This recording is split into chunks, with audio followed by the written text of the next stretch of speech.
পলক এবং জয়ের বিরুদ্ধে আজকে একইভাবে আজকে হাজিরার জন্য নির্ধারিত ছিল একজন আসামি অর্থাৎ সজীব আহমেদ ওয়াজেদ জয়। তিনি পলাতক আছেন, সেই জন্য তাকে আদালতে হাজির হওয়ার জন্য পত্রিকায় বিজ্ঞপ্তি প্রকাশের জন্য নির্দেশ দেওয়া হয়েছে। আগামী 17ই ডিসেম্বর পত্রিকা বিজ্ঞপ্তি অন্তে এটাকে আবার রিপোর্ট আকারে দাখিল করার জন্য ট্রাইব্যুনালে দাখিল করার জন্য নির্দেশ দেওয়া হয়েছে। 17 তারিখে এটার উপরেও পরবর্তী আদেশ দেওয়া হবে। আমাদের আইনটা ইন্টারন্যাশনাল ক্রাইমস ট্রাইব্যুনাল অ্যাক্ট 1973-তে শুরুতে খুব স্পষ্ট করে বলা আছে যে তার ন্যাশনালিটি যাই হোক, যে সে দেশেরই নাগরিক হোক, বাংলাদেশের অভ্যন্তরে বা বাইরে বাংলাদেশের সাথে রিলেটেড কোনো ক্রাইমস অ্যাগেন্স্ট হিউম্যানিটির সাথে সম্পৃক্ত থাকলে তার বিচার করা যাবে। সজীব ওয়াজেদ জয় বাংলাদেশে কখনো আসেন না, বিষয়টা তা না। তিনি বাংলাদেশের সরকারের নিযুক্ত একজন বিশেষ উপদেষ্টা, রাষ্ট্রের বেতনভুক্ত একজন কর্মকর্তা বা কর্মচারী, প্রজাতন্ত্রের কর্মচারী। তিনি সাজাপ্রাপ্ত আসামি শেখ হাসিনার পুত্র, তিনি আওয়ামী লীগের নেতা, বহুভাবে তিনি বাংলাদেশের সাথে সম্পৃক্ত। এবং তিনি বিশেষ করে তার আইসিটি প্রতিমন্ত্রী, তিনি আইসিটির অ্যাডভাইজার ছিলেন এবং আইসিটি মন্ত্রণালয় বাংলাদেশের গণহত্যাকে আড়াল করার জন্য ইন্টারনেট বন্ধ করে সারা বাংলাদেশে গণহত্যাকে যেভাবে ফ্যাসিলিটেট করেছিল, গোটা দুনিয়ার কাছ থেকে এই গণহত্যার তথ্য লুকানোর চেষ্টা করেছিল, সেটার মাস্টার মাইন্ড কিন্তু সে সজীব ওয়াজেদ জয়। এবং সেটা বাংলাদেশে থেকে এই পরিকল্পনার বাস্তবায়ন করেছেন জুনায়েদ আহমেদ পলক। আজকে সালমান এফ রহমান এবং আনিসুল হক এই দুইজন আসামির বিরুদ্ধে যে ফর্মাল চার্জ দাখিল করা হয়েছিল সেটার ব্যাপারে আজকে আসামির উপস্থিতিতে আদেশ দানের জন্য নির্ধারিত ছিল। আজকে আসামিদেরকে উপস্থিত করা হয়েছিল, আদেশ দেয়া হয়েছে যে 17ই ডিসেম্বর তাদের বিরুদ্ধে অভিযোগ গঠনের শুনানিটা শুরু হবে। এই সময়ে আসামি পক্ষ থেকে দুই আসামির পক্ষে দুটো আবেদন করা হয়েছিল। আসলে তারা একটা ডাইরেকশন চেয়েছিলেন জেইল অথরিটির কাছে যে তারা বিদেশি আইনজীবী নিয়োগ করতে চান, সেই জন্য জেইল অথরিটিকে যেন নির্দেশ দেওয়া হয় প্রয়োজনীয় ফর্মালিটিস কমপ্লিট করার জন্য। আমরা বলেছি কোর্টের কাছে যে এই অ্যাপ্লিকেশনটা মিসকনসিপ্ট, এটা আইনটা ফলো করে করা হয়নি। কারণ বিদেশি আইনজীবী নিয়োগ করার বিধান আমাদের ইন্টারন্যাশনাল ক্রাইমস ট্রাইব্যুনাল অ্যাক্টে রাখা হয়েছে, কিন্তু সেটা একটা শর্ত জুড়ে দেয়া আছে। সেটা বলা হয়েছে যে বাংলাদেশের আইনজীবীদের প্র্যাকটিস করার রিলেটেড যে আইনটা, Bangladesh bar council and legal practitioners order 1972, সেই আইনে যেসব বাধা নিষেধ আছে সেগুলো সত্ত্বেও বার কাউন্সিলের কাছে যদি ওনারা আবেদন করেন, তাহলে বার কাউন্সিল কোনো বিদেশি আইনজীবী নিয়োগের ব্যাপারে যদি অনুমতি দেয়, পূর্ব অনুমতি, আইনে বলা হয়েছে যে পূর্ব অনুমতি যদি তারা পায়, তাহলে ট্রাইব্যুনাল সেই বিদেশি আইনজীবীকে এখানকার আসামিদের পক্ষে প্রতিনিধিত্ব করার জন্য পারমিশন দিতে পারবে না, এটা বলা আছে। কিন্তু ওনারা করেছেন কি, ওনারা এসে কোর্টের কাছে আগে আসছেন।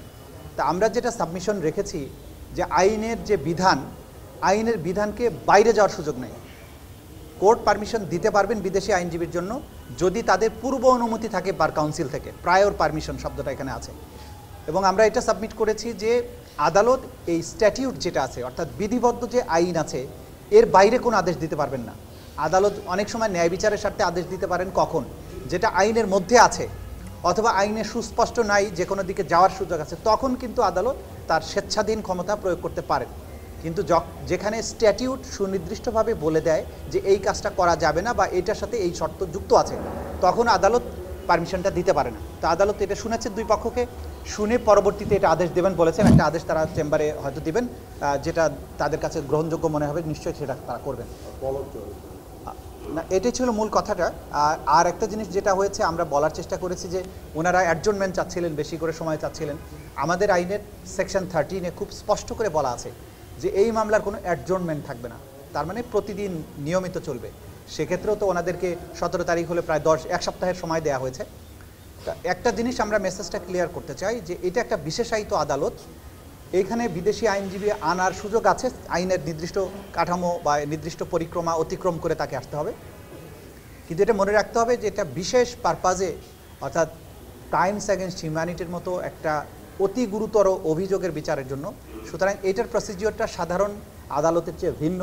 এই কারণেই এখানে আইনে বিশেষ বিধান যুক্ত করা হয়েছে যে কোনো অ্যাডজনমেন্ট ছাড়া এটা চলবে, তবে যুক্তিসঙ্গত যতটুকু সময় দরকার সেটা দেওয়া হবে, সেটা দেওয়া হচ্ছে এখানে। এটাই ছিল আজকের দিনের মোটা দাগের প্রসিডিংস।